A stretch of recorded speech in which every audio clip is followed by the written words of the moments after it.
Welcome back here to the Mountain Morning Show. The first topic of the interview today is change. And change is something that can be very scary for anyone or any business, but at times it's necessary. And being able to adapt to that change is something that all of us need to have in all of our toolboxes. Here to talk about that is Chris Cochella. He's the founder of the Sequoia Group Coaching for Entrepreneurs. Chris, how are you doing? I'm doing really well. How are you today? Doing fantastic. Thank you Excellent. so much for coming back on the show. My pleasure. Let's get right into it. Change, as I said, is something that gets thrown at us every day in life, but also in business as well. It's something that we have to be ready to adapt to. Yeah, it's very common whether you're starting a new product or a new service or just trying to take advantage of a growth opportunity. And why is it so important to be able to adapt to these changes rather than to kind of stay in our place and maybe be hesitant about these changes? Well, growth in a person or in a business is all about change. So we as businesses need to do something different to take advantage of that opportunity and grow. I think that's a perfect word. You said there's opportunity. You have to be able to see these opportunities in the changes that are coming, and that's part of the adaptability of being ready for that. Right. Where do you start? Where do you begin when change is coming? I know if this is something forecasted, how can you bring this through the whole company to get everyone ready for it? Well, the best way to go about that is to see it coming, as you said. Leaders see that coming and engage the teams and the overall business in what they care about. What is the business about? What do the people care about?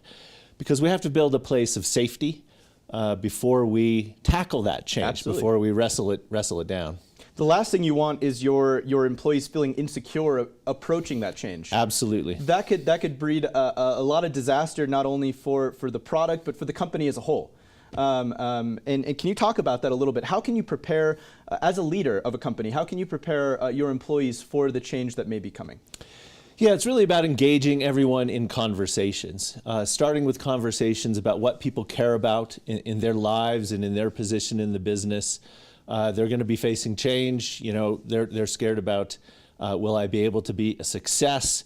So bringing those conversations into the foreground first and foremost, and then building on those with conversations about how we as a team are going to do that adaptation, so that we all care about that and don't run and hide. And as with most things, communication is key.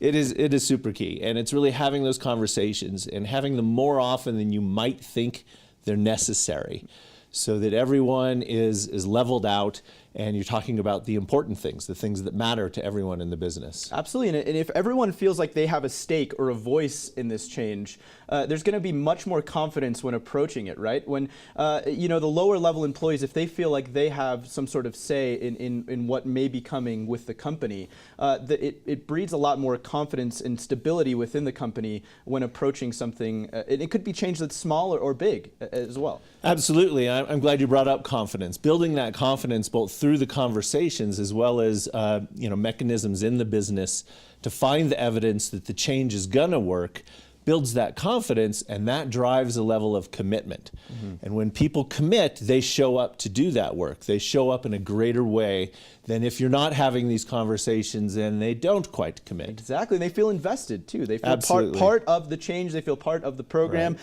What do you have to say to the business owner who's maybe had a business for 35 years and it's been going well without change, and they don't want to change?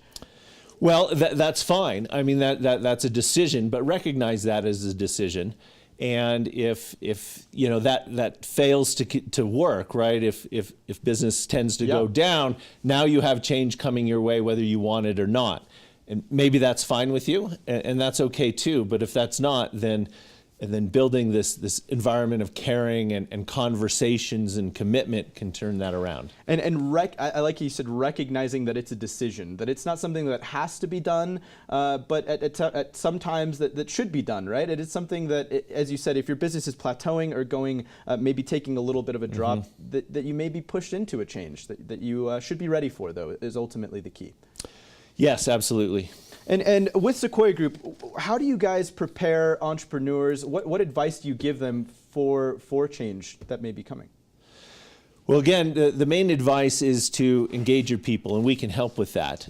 Frame the discussion so that everyone's talking about what's relevant to them as a people, because they need to show up as people, and then what do we all care about as a business in this growth and in this change? And it's really structuring those conversations, bringing about that awareness of what's happening, creating a place of trust and safety. Excellent. Again, communication is key, building that trust right. between employers and employees.